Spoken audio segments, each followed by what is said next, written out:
Hello everybody, my name is Tower5 and welcome back to Railroads Online. Today, if you were expecting to see a video with trains and hauling stuff, this is not the video.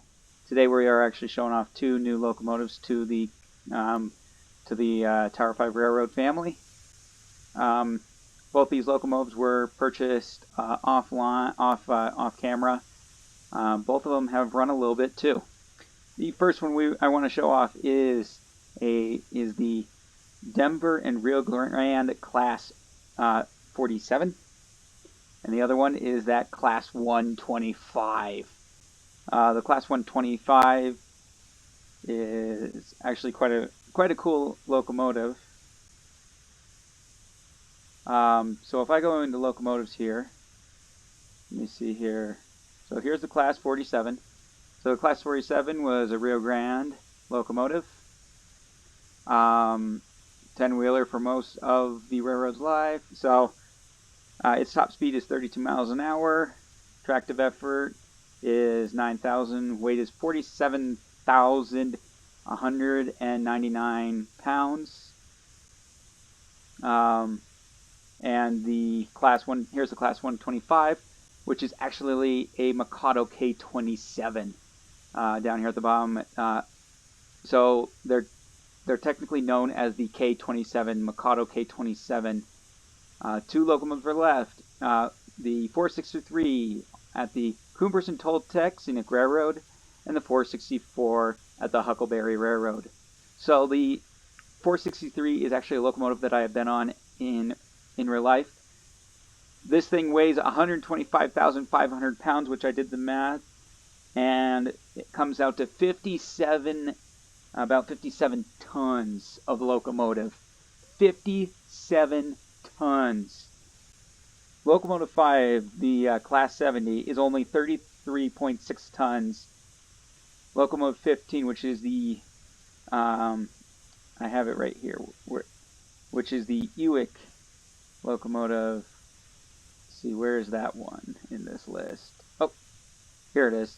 The Baldwin, this locomotive here.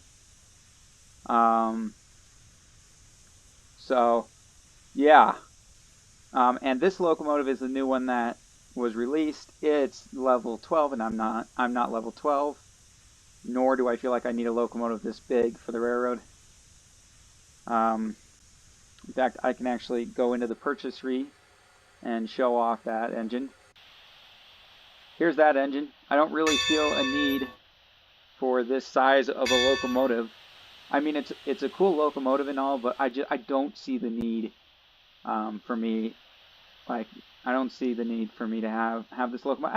I might buy it when I get to level 12, just to try it out. But anyways, let's go take a look at both these locomotives.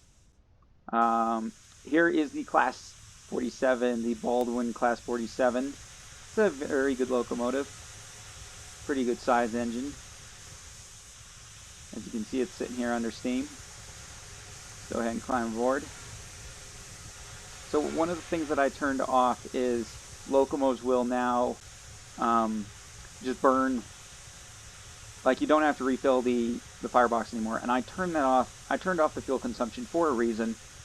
One of the reasons I turned it off is I cannot tell you how frustrating it is in single player when you move one train, go back to the other train like 5 minutes later, and you have to wait for the boiler pressure to climb, and it takes so much time, so much effort. So the engines are always under steam unless I turn the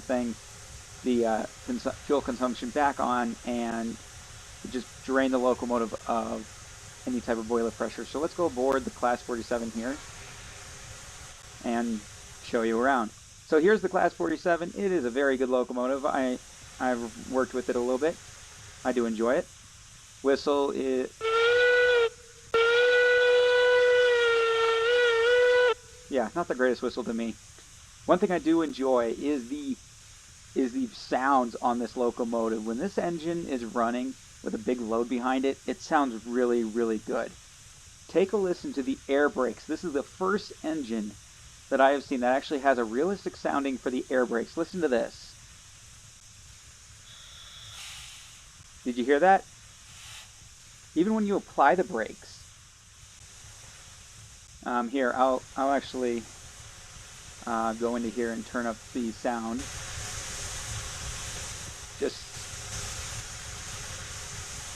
so I'm going to go completely silent. I want you to just hear what this engine sounds like with the air brakes, and it sounds really cool. So check this out.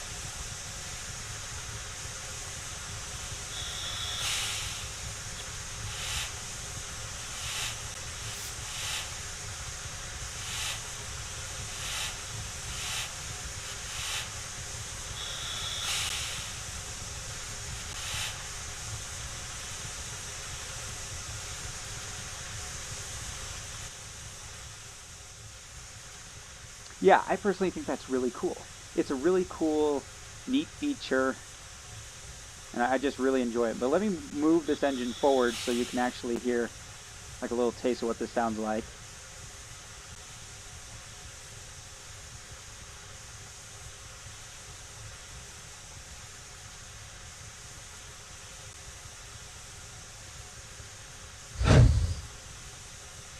Yeah, sounds mean, doesn't it? I'm not going to take it super far out because sometimes this engine, like any engine on the line, doesn't. Yes, thank you. Doesn't always want to stop very quickly. So that's enough of that. Good looking locomotive. On to the star of the show, which is the Class 125 K27 Mikado. So we're going to go ahead and just walk over there. So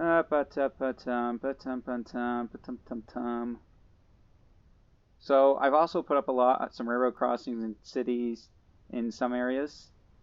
We have houses here. Be smart. Tower 5 Railroad thanks you. And then railroad crossing, look out for the cars. So we're going to look both ways. I know there's no engine coming, but I'm going to do it anyways. This is our showcase engine over here that just sits over here. The Cook 280 just sits there. We are a full Baldwin locomotives. All the locomotives that are on the track running are all Baldwins. The only two non-Baldwins is the Cook 280 and then the Demon Shay in here. There's our little hand car, the Demon Shay. I'll do an episode with this thing one of these days. Now, just so you understand why I dislike this shape, let me go into the locomotives. Here's the Shay. So the Shay I could understand as a good engine, but when your top speed is 7 miles an hour, I cannot emphasize how painfully slow that is. Painfully slow. I feel so bad for the people for the engineers that used to run this kind of locomotive, a Shay, in like logging operations or mining operations at a dreadful 7 miles an hour. For goodness sakes, Betsy's faster than that. Like, look at this. So, here's the hand car that you 16 miles an hour. You're telling me that the hand car that you have to actually like work is faster than a Shay. The Porter 16. The Montezuma 22. Shay sitting at a sad 7 miles an hour. Climax 11 miles an hour. That's better than 7 even. Like, none of these engines are slower than 7 miles an hour. No, not even close to 7 miles an hour. There's not a single engine on here that's as slow as the Shay. Except for the snowplow, but that's not really an engine. You have to push it. But I mean, like, even that big honking engine that I was showing that like is really big, 30 miles an hour. And that's really heavy too. 236,300 pounds. That's heavy for any engine. But anyways, I'm getting ahead of myself. Class 125 time. So, the Class 125 is by far my favorite engine. I actually now own 2 of them because I've been playing with it so much in off camera. So, passengers only. So, we do have a passenger train now, but you know, people no passengers, so you just gotta like believe that there's people on board. Yeah, I don't really like it, but I enjoy it. It's a fun, relaxing time pulling those passenger cars that are just heavy. This is the new caboose, by the way. So we have two cabooses now. I like this one a lot better to the old one. Um, I don't know if I've ever shown the caboose stuff, so let me go show that off. Let's see. Oh, 15 has a caboose. Fantastic. So this is the older style caboose. I know I'm getting kind of off track, but here's the old caboose. As you can see, it was kind of like you got a bed, bed, bed, and then you can just stand up here, and there's a little stove in the back. But it wasn't really all that spacious. I found it rather unspacious. Then they released a newer caboose. This one has the same, like, two, the two sets in the front, two sets in the back, like normal cabooses now. And this is an actual caboose, where that thing is called a caboose or something. Let me check that. Let me check that so that I'm getting my information right here. Oh yeah, bobber. So this is the original caboose, a bobber caboose, uh, for Denver and Rio Grande. Not super big caboose, built in 1981, weighs 11,000. Here's the caboose now, built in 1885 and weighs 20,000 pounds. But it is a Class 2 caboose built for Denver and Rio Grande. And check out the detailing in here. So you got the stove, your wood, you got a little kitchen here with like running with water, like a thing you can fill with water, so you have water. A cool little table that opens. You got a place to lay here, over here, and here. This opens down here, a little place for you to put your storage. You can see we have a little gold engine in there, shovels, and a big bag of, let's say potatoes? I don't know. And then you got your section up, your area up here. There's no handbrake though in here. There's only the handbrakes on the outside. But yeah, I enjoy that car, that kind of caboose. So let's get to the star of the show, the Class 125. Here it is in all its glory. The Class 125 is by far my favorite engine. I feel so tiny when I stand, like even in front of this thing, I feel so small. Like just for size comparison, look at this. We don't even come up to like the top of the, like we don't even come up to the number.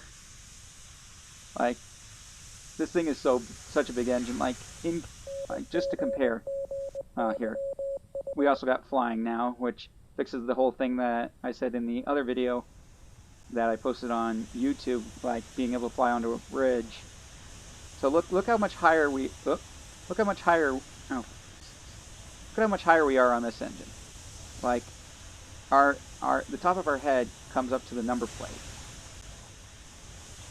whereas on this engine over here it doesn't. Like our head is below that number plate, so it's quite a bit of a bigger locomotive. And let me tell you, this thing is huge, and I love the design.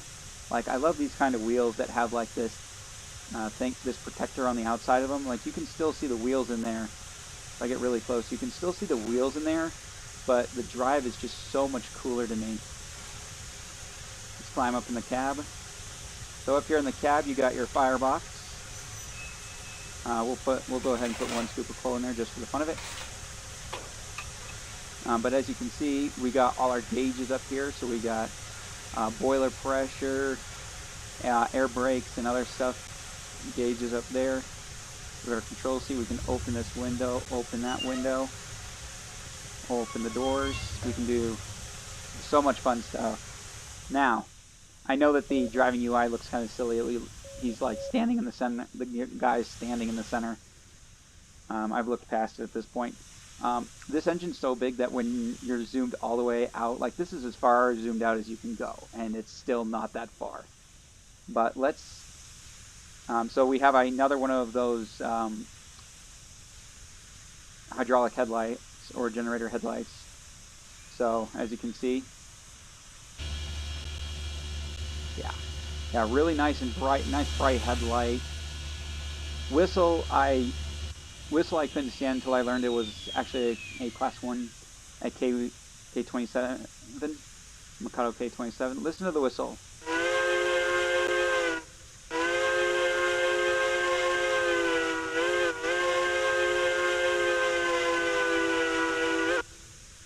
Yeah, it's not awful, but it's not the greatest whistle I've ever heard for these engines. But you know what? I don't really know what I expect anymore from this game. I love Railroads Online. It's a good game, and I've come to really enjoy it more. Um, but yeah, so let me know if you'd like to see a video with any of these new engines, especially with the Class 125 K27 locomotive. Until then, I hope you all have a great rest of your day and be safe out there. And remember, when you come to a railroad crossing, watch for trains. It takes them a lot longer to stop than your car. Have a great rest of your day and be safe. Bye.